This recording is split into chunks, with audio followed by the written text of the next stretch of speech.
enjoy the fact that those guys seem to be living vicariously through you a little bit right now? It was big. Like I said, Steven Jackson felt like say he was coming back. Baron Davis told me, "Hey, get me back in the organization." I'm like, "Man, I just got here." Yeah, BD said you need to stop giving me love on social media. Just give me a call. Yeah, he was he was texting me, he was Snapchatting me, like, "Get me back in." I'm like, "Man, I just got here, man. I don't have no pull." But like I said, to be a part of that special group and then to come back 10 years later, and like I said, obviously the organization has changed, the players have changed, but to get a chance to be with this group of guys as well is going to be amazing.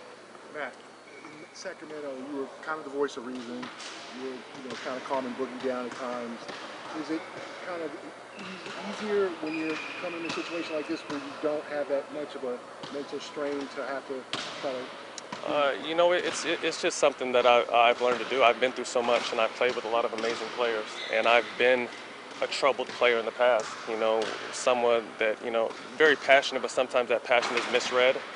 And I've got a chance to play with DeMarcus, and he's similar.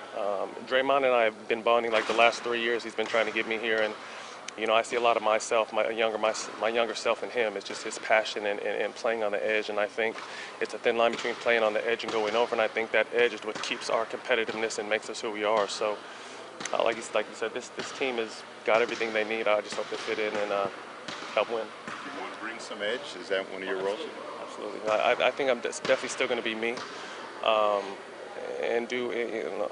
an older player, and I know my role. So wherever coach plugs me in at, no matter if it's 12th man or 6th man or starting sometimes, wherever it's needed, I'll be there. What was yesterday like to go up to Sacramento?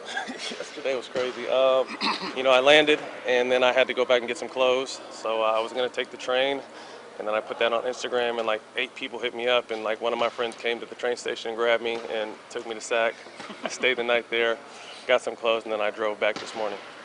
So somebody you regularly see, or just? No, I hadn't seen him in a while. I used to play summer league with him in San Francisco, and I was at the chicken and waffle spot in Jack London Square.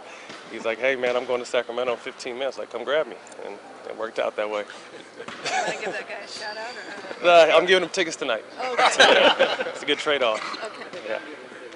Yeah. Ray's giving him tickets. Speaking of tonight, how excited are you? Oh man, I don't even know if I'm gonna be able to take a nap right now. My sister's hitting me, and my dad lives out here now, and everyone's just so excited for me to be back here, and the love I've got, because once you leave, and then I play for the Clippers, which is kind of an arch rival here. The dislike comes quickly, but I've received a lot of support, and I'm excited, hopefully anticipating a warm welcome, which I'm sure it will be. But just to be back here, like I said, and hopefully help get a ring.